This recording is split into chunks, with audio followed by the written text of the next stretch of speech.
Yeah, man, I want to break straight into your tracks. I've got 4 tracks for you. I picked out probably your most well-known ones, really, especially for the US. For the UK to hear, I've got Surf Gang, and then I've got I'm God featuring Rev Miz, and then I've got 2 other ones, but we'll do those 2 first. Do you want to go ahead and introduce those ones? So yeah, Surf Gang, man, that was just like our introduction from our first project, and it was actually the last song we recorded, and we were thinking about not putting it on the project. And it make the project and becoming one of our biggest singles at the time was huge because it almost didn't make it, and I think it was detrimental to our career because it let people know who we are. We're just bold, repping Jesus, and also showing that we can be us. We can have fun. We found our identity in Christ, and we don't have to look like what the world thinks a Christian looks like. But we know who we are as men of God first. Yeah, so I'm God featuring Rev Miz.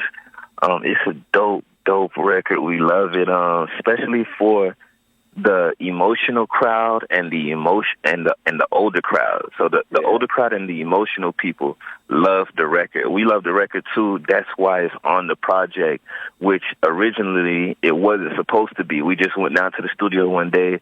Rev let us hear the record. It was like, yo, this got to go on our project. I don't care what you say.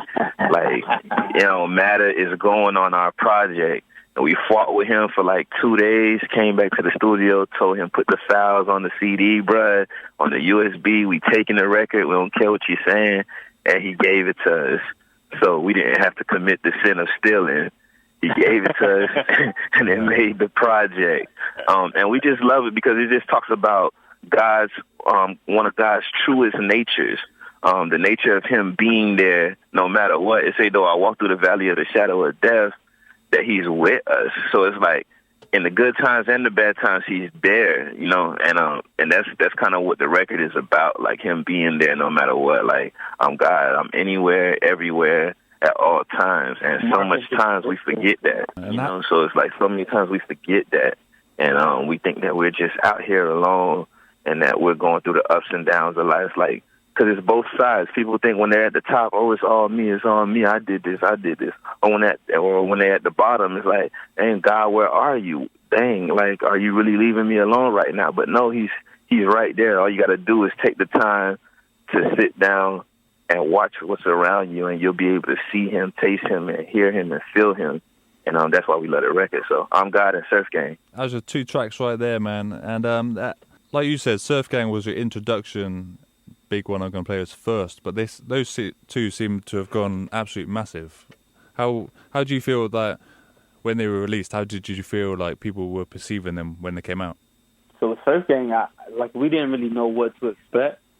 The first one had done really well, but we didn't know what to expect and what people would think about it, especially being so different from what everyone else was putting out in the Christian market. So we just, we was just doing us. Yeah, man. And that's what I've seen. Like, now you guys come out, it's that tons more people have come out in Florida. Like, it started with you, it seemed. Like, first of all, I saw you guys were collaborating with Thistle.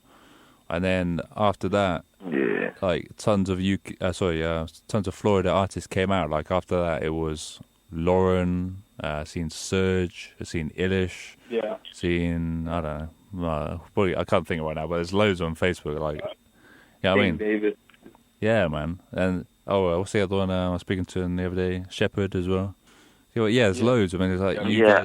I think it was dope because what happened was a lot of these artists were doing it before us. But what happened was we just somehow, some way had the right door to go through. I guess we had the right key, and when we went in that door, we didn't close it. Like, you know how your mom is usually like, close the door, I'm not trying to give AC to the whole neighborhood. Like, we just left the door open, and everybody else was able to just come right through.